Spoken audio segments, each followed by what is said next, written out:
嗨，大家好，欢迎来到使人驾到人你不知道的三国系列，我是主持人叉叉 Y， 我是金老师。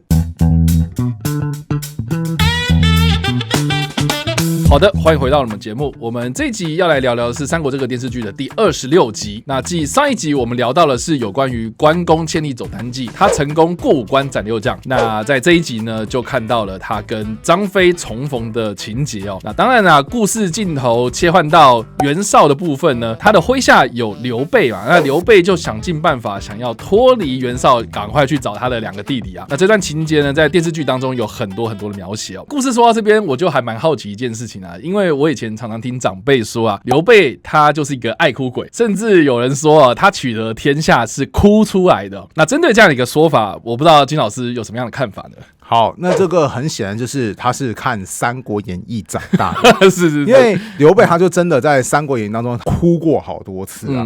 比方说他在取得诸葛亮之前，有个军师叫做徐庶，未来的节目我们也会提到他。那徐庶后来要离开的时候，刘备也就是哭着说：“哦，我舍不得你啊，但我知道你一定要走啊，你走吧。”然后徐庶后来就走了嘛。结果等到徐庶拐弯的时候，突然刘备说：“把树林给我砍了！”然后大家就说：“你为什么要突然砍树林？”就说：“因为我看不到他的背影了，不行，树林挡住了我跟他之间的视线。”然后这边哭哭啼啼的。然后还有呢，后来他去请诸葛亮出山嘛，对不对？那他就问诸葛亮说：“你愿不愿意出山啊？”诸葛亮就一开始就想说 gay 拜一下说：“啊，我闲云野鹤啊，山林野人啊，对不对？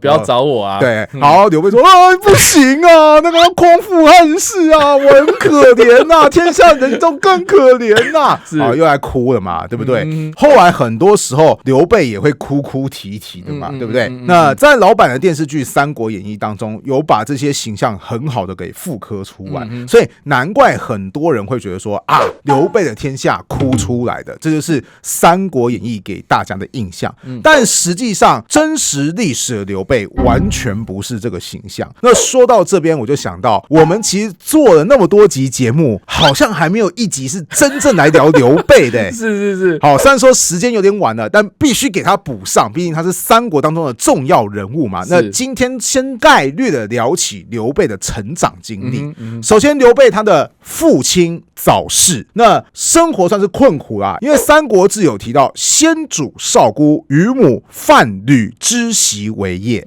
这个东西现在就很多人会去嘲笑他说织席范吕之徒嘛，对不对？刘备这个人爱好是编那个草鞋，甚至在一些那种玩梗就会说什么刘备说：“我最近开发出一个品牌啊，就是我看我在我的草鞋上面画了一个商标，就是带钩的这个样子。”总之呢，刘备的家庭环境状况并不怎么好，但问题是这个小孩很不一般。首先，他家外面有一个超大的桑树，那个桑树因为很旺盛嘛，就感觉起来好像个大盖子一样。结果啊，刘备当时呢就是当地的孩子王，他就会召集大家一起来玩。好，玩的时候就说：“我来当老大，你们当我小弟。”然后底下人都很听话。最后刘备就会讲说：“看到没有？大哥，我以后会坐这么大盖子的车。”什么意思？就是我以后会成为像诸侯一样的官员，因为只有像诸侯那么等级的官员才会坐那种有盖的车。当时刘备的叔父听到啊，就立刻骂说：“小孩子不要乱讲话，这种话讲出来会杀头的，你知不知道？”每一次讲说什么我未来会当诸侯哦，开玩笑，你是不把诸侯跟皇帝放在眼里是不是？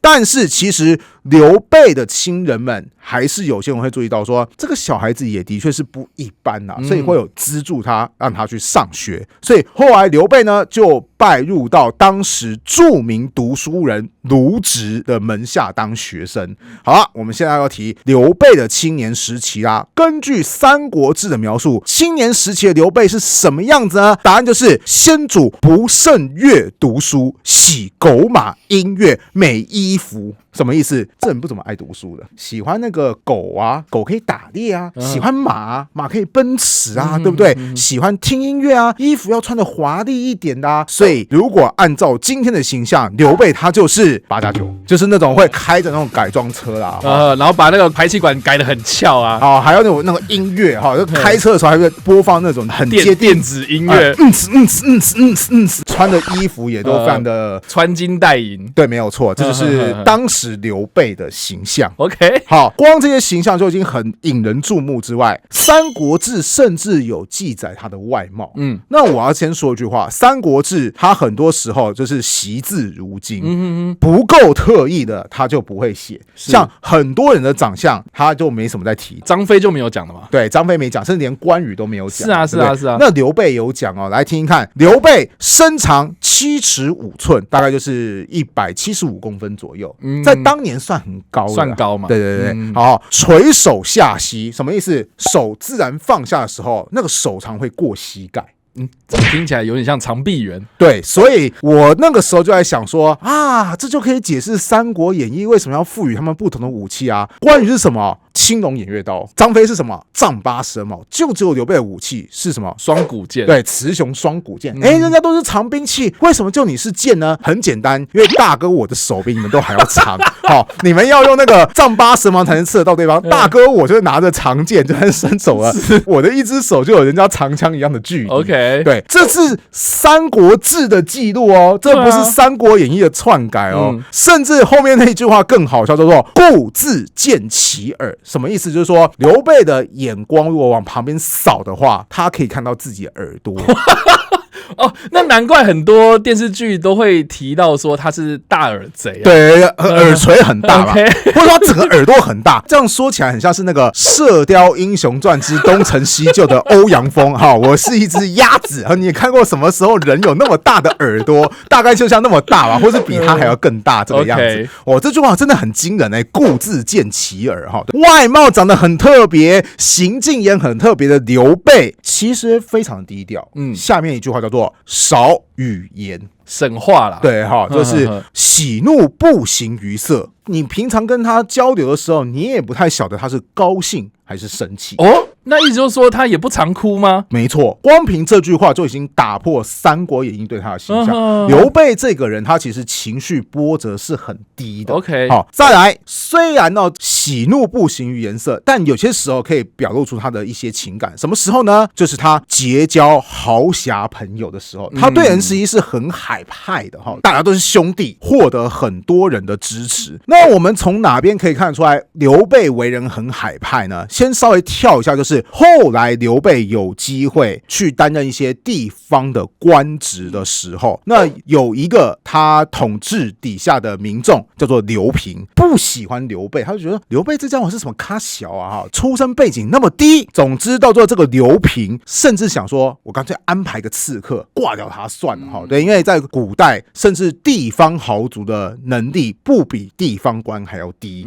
那这个刺客他就开始去刘备那边开始是攀谈关系啊，结交成为好友啊，因为关系近，有一天才好方便施行刺杀行动嘛，对不对？结果这个刺客相处到最后，竟然觉得说我舍不得杀刘备。被他吸收了吗？为什么刺客竟然会被刘备吸收感召呢？难道说是刘备他会什么催眠术之类的吗？当然不是哦。根据一些史料补充是，刘备他如果召集大家吃饭，是跟他同席吃饭，并且吃一样的东西。好，这个时候大家会想说，等一下，这算什么收买人心？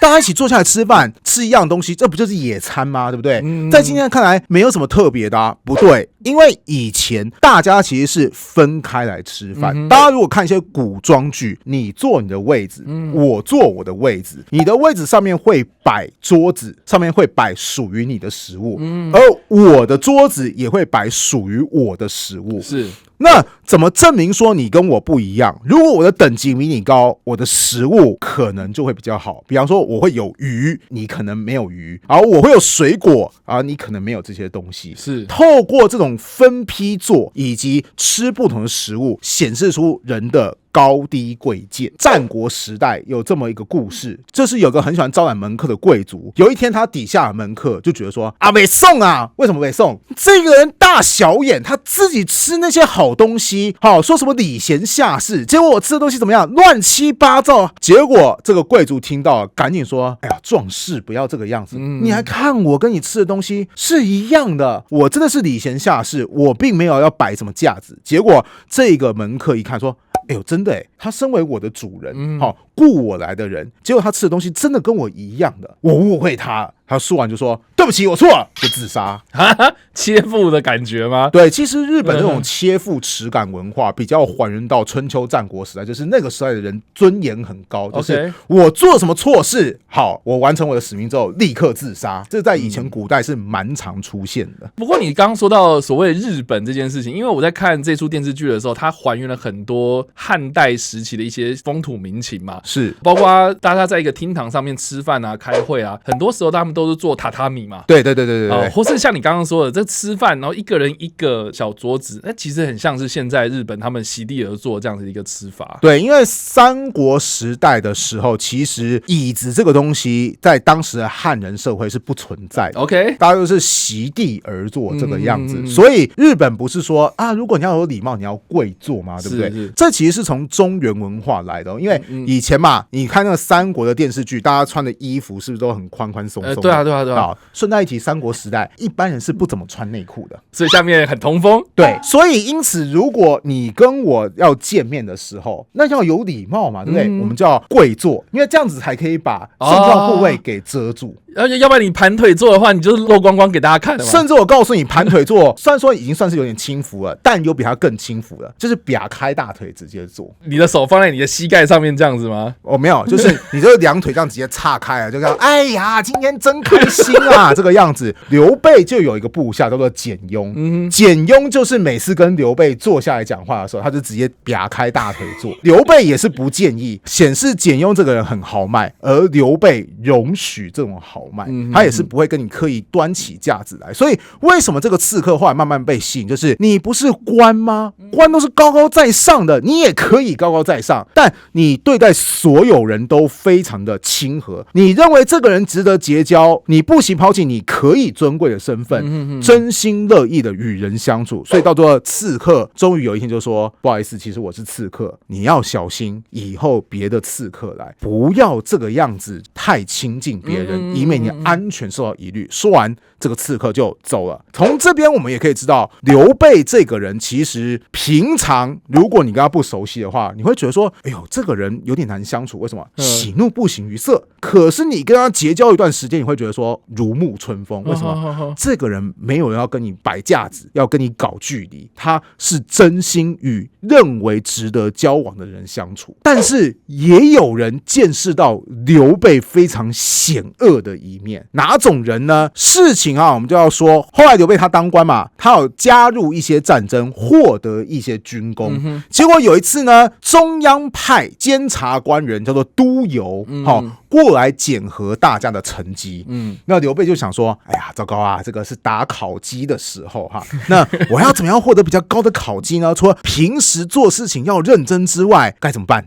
巴结他。对，没有错。所以刘备主动去说，我要拜访一下都邮大人啊。结果说都邮怎么样？就摆架子，就说不见了几次之后，刘备就怒了。他有一天就突然闯入都邮的大门，直接把都邮给抓起来之后怎么样？疯狂的鞭打他。鞭打完之后就说：“我知道我已经得罪你了，老子我不干了。”就把那个官印就直接挂在他上面，然后就走掉了。等，为什么这个情节好像在演义里面是张飞暴打都邮啊？因为小说当中刘备要仁义嘛，对不对？OK， 仁义的人怎么可以跟你说是讲话，突然开始鞭打你呢？对不对 ？OK， 所以所有的脏事、那些鲁莽或者是那个冲动的事情，三弟来扛着，这是小说的专业分工，就是神圣交给二哥，粗暴鲁莽交给三弟，仁德的部分要交给刘备大哥，这是小说的分配。但实际上，真正贬那个都邮的就是这个刘备。所以刘备他其实我刚刚有说过，他其实就很像现代8+9一样，他是很有江湖气息的，就是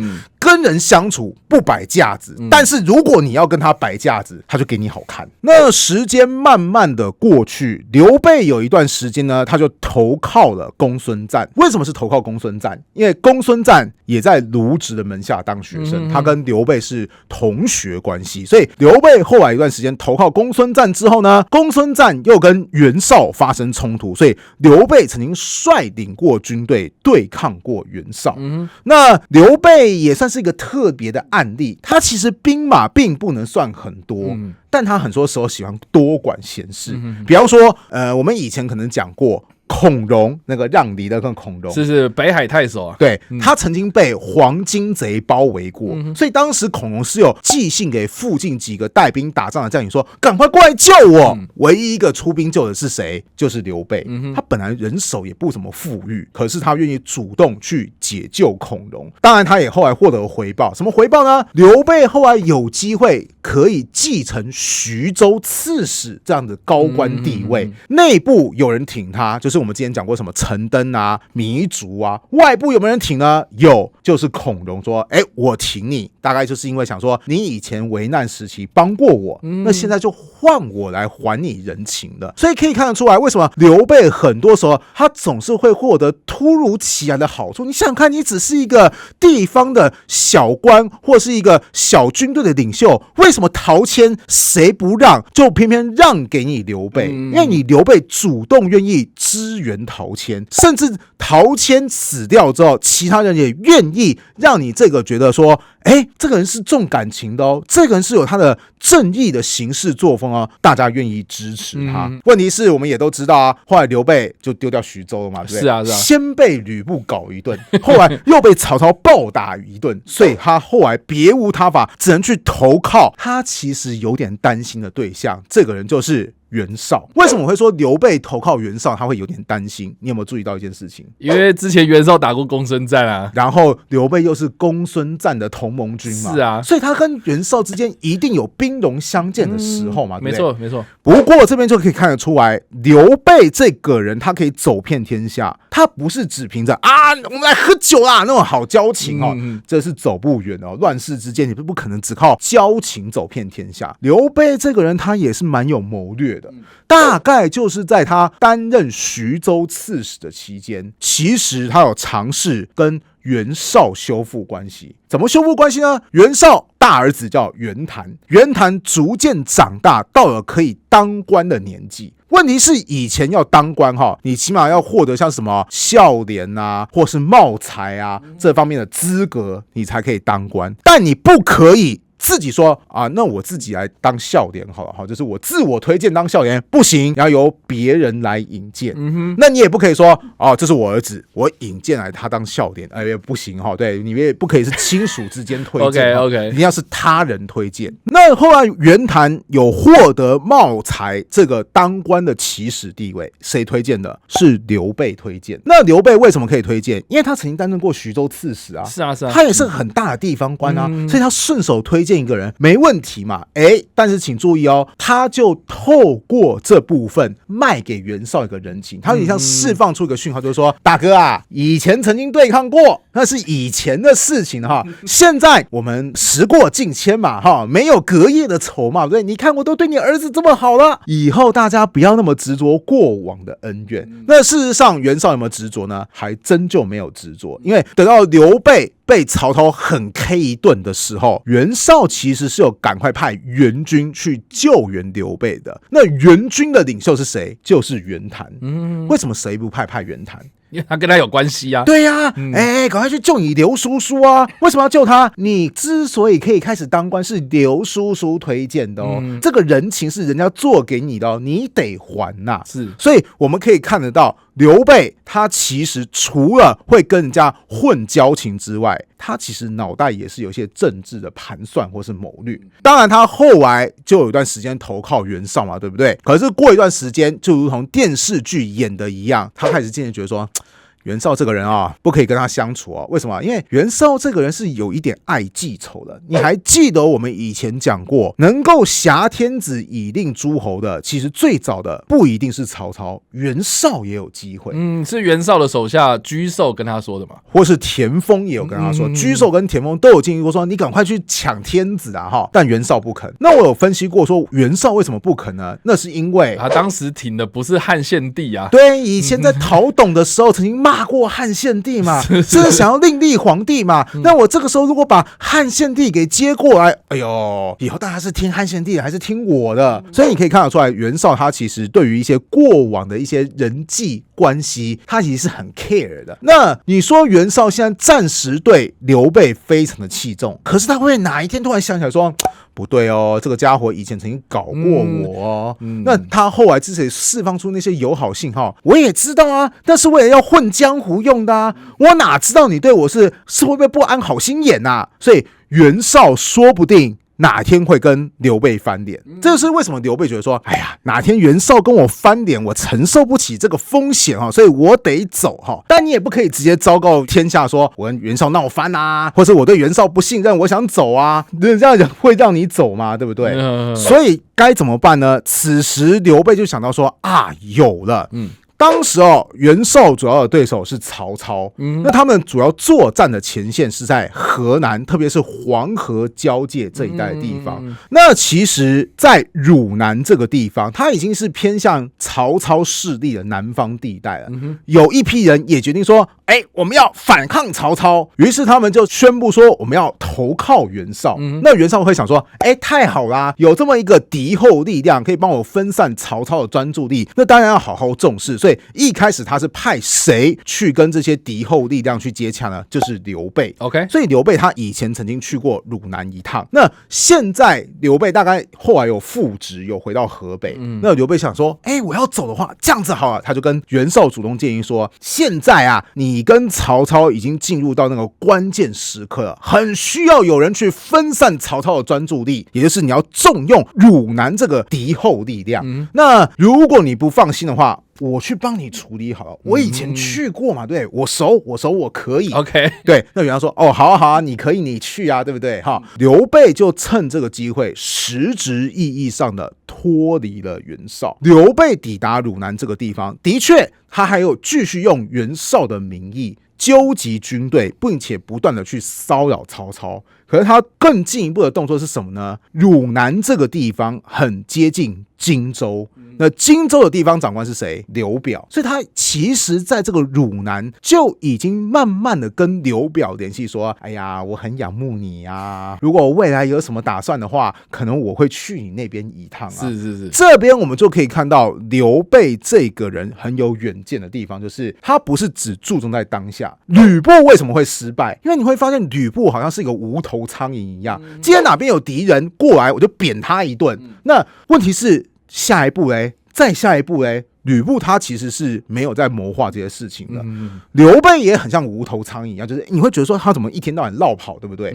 但是其实刘备永远有为他的下一步做准备。比方说我抢徐州，但是难道我只是死守在徐州吗？没有，我跟袁绍培养好关系，这样子如果我这边失败，我就可以去投靠袁绍。那我只是死守袁绍这个地方吗？不对，我还要跟其他人继续培养关系，所以我主动愿意脱离袁绍之后，立刻经营跟刘表的关系。后来果然曹操去镇压汝南的刘备军的时候，刘备打不过啊，就怎么样？就去荆州刘表那边了嘛。他永远都有下一步可以经营。所以刘备这个人说到这边，他其实是一个很有江湖气息，喜怒不形于颜色，但是要发脾气起来也是烈度很大，以及他其实是很有远见、很有魅力的领袖角色。说到这边，你还觉得刘备的天下是哭出来的吗？我觉得哭说不定是一种手段，让大家觉得说，其实我很弱，但是实际上呢，他在暗中有做一些盘算。可是问题是，正史当中好像也真的没看到刘备哭这样的描述，反而很多时候刘备很喜欢呛别人。像我们之前有提过嘛，陈登，就是很爱吃生鱼片的那位，不是有人曾经说过说，哎呀，这个陈登啊，没什么了不起的啦，为什么我去拜访他的时候不怎么看待我睡觉的时候他睡大床，我睡小床，差别待遇啊！就刘备就立刻拍桌就说，你这个家伙，天下大乱不想着救济苍生，就想着一天到晚捞好处。我要是陈登啊，你何止睡小床，我睡大床，我睡高楼大厦，你给我睡地板啊！就直接这样呛起来了所以刘备他其实很多时候他一点都不示弱，或者说他示弱他也不会这样，我好惨，我好可怜人家示弱最多是怎么样？喜怒不形于脸色，或是说我们讲刘备在先前最示弱的表现是什么？是跟曹操煮酒论英雄的时候啊，掉筷子嘛。对，当曹操都跟你说天下英雄唯你我二人的时候，刘备得认怂啊。刘备不是说对啦，我也是英雄嘛，对不对？哎呀，不小心掉筷子啊，打雷啦，对打雷。你有看到他哭吗？是没有哭啦。对，他甚至会说，哎呀，你看这个打雷这威势有多大？老天爷这个威势一般人真是扛不住啊。对，他是有点借机就说，你看我就是一般人啊，你说我是英雄，那我怎么会慌到连筷子会掉？我就是一般人啊，不是这个样子啊。他不会说，曹哥，你不要这样子说，你让我好害怕啊，我没有野心的啦。他不会这个样子嘛，对不对？好，所以还是说那么一句话，刘备爱哭，《三国演义》所营造出来的。那《三国演义》为什么要这么营造？就我刚刚讲的啊，你说贬都邮，你就要去塑造张飞的形象。张飞的形象是不是在你心中非常非常的立体，就是那种暴躁、冲动，然后关羽的形象是不是也很立体？他就是用那种高大、威猛、正义、凛然。那刘备呢，就是仁德的一种表现，就是温和、温柔。最起码他身为一个正义的领导，有些脏事他也不会表现出来嘛，对不对？所以这样的一种人物脸谱化的分工，对于文学创作来讲是很必要，甚至是很高明的手段。但真实历史的刘备，我其实觉得比《三国演义》描述的还要更有魅力。好，以上呢，这个就是我们针对刘备的一些描述跟介绍啦。不知道大家在听完这个故事之后有什么样的想法呢？欢迎在留言区帮留言，我们来跟你做互动跟讨论哦。你不知道的三国系列，我们下次再见，大家拜拜，拜拜。